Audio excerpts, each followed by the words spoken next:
Welcome to Astro Culture. శరన్నవరాత్రుల ప్రత్యేక కార్యక్రమానికి స్వాగతం. శరన్నవరాత్రుల విశిష్టత గురించి, అలాగే ఏ రోజు అమ్మవారు ఏ అవతారంలో దర్శనమిస్తుంది, ఇలాంటి విషయాలన్నీ తెలియచేయడానికి ఈరోజు మనతో పాటు ఉన్నారు ప్రముఖ జ్యోతిష్యులు చేబియం కిరణ్ శర్మ గారు. నమస్కారం గురుగారు. నమస్తే అమ్మ. అఖండ లక్ష్మీ ప్రాప్తిరస్తు.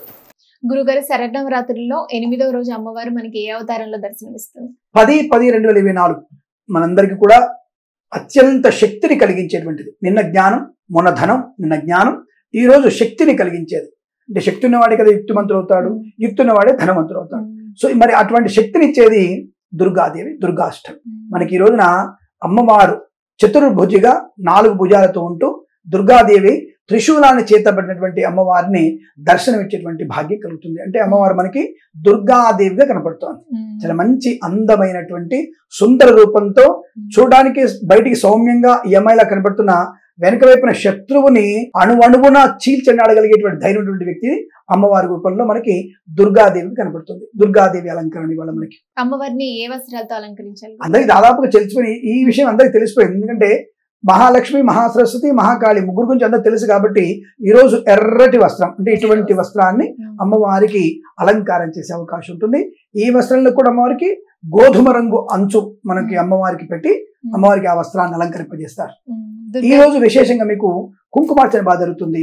అంటే నీళ్లతో కలిపిన కుంకుమ ఉంటుంది కదా, ఆ కుంకుమ నీళ్లతో అభిషేకం, చందనపు నీటితో అభిషేకం, తర్వాత పసుపు నీటితో అభిషేకం, అంటే పసుపు నీళ్లు కలిపి అభిషేకం చేసేటువంటి ప్రక్రియ కూడా ఈరోజు బాగుంటుంది. ఈరోజు అందరూ కూడా తప్పకుండా కుంకుమ చేసుకోవడం, ఈ వాహనాల పూజలు చేసుకోవడం, ఈ వాహన పూజలు చేసుకోవడం, షాపులలో పూజలు చేసుకోవడం, మన యంత్రాలకి పూజ చేయడం, ఇది విశేషంగా జరుగుతుంది. మనకి ఈ రోజున దుర్గాష్టమి రోజున అటువంటి పూజలు చేసుకోవాలి. దుర్గాదేవికి నైవేద్యం గురువు గారు బ్రహ్మాండం. ఇక్కడ కూడా అమ్మవారికి ఆనపకాయతో ఒక నైవేద్యం పెట్టాలి. అమ్మవారికి ఆనపకాయ, ఎందుకంటే సర్వకాలం అమ్మవారు ఉన్మత్తగా ఉంటుంది, ఇంకా పెరుగుతుంది అమ్మవారు. ఉక్రోషాన్ని పెంచుకుంటే చండముండులు అనేటువంటి రాక్షసుని చెప్పడానికి, చండు ముండు అని పేరు, రక్తబీజుడు అనేటువంటి రాక్షసు సంబంధించడానికి తన ఇక ప్రేరేపితం అవుతుంటుంది. అన్న అమ్మవారు గరుపం దాల్చడానికి రెడీ అవుతుంది. ఇక అంటే ఒక తారాస్థాయికి వెళ్ళిపోతుంది ఆ కోపం. ఆ కోపం నుంచి ఉపశమనం కలగాలంటే అమ్మవారికి చలవైన పదార్థాలు పెట్టాలి మనం. కాబట్టి ఈ రోజు మనకి ఆనపకాయ అంటారు, దాన్ని సొరకాయ అంటారు.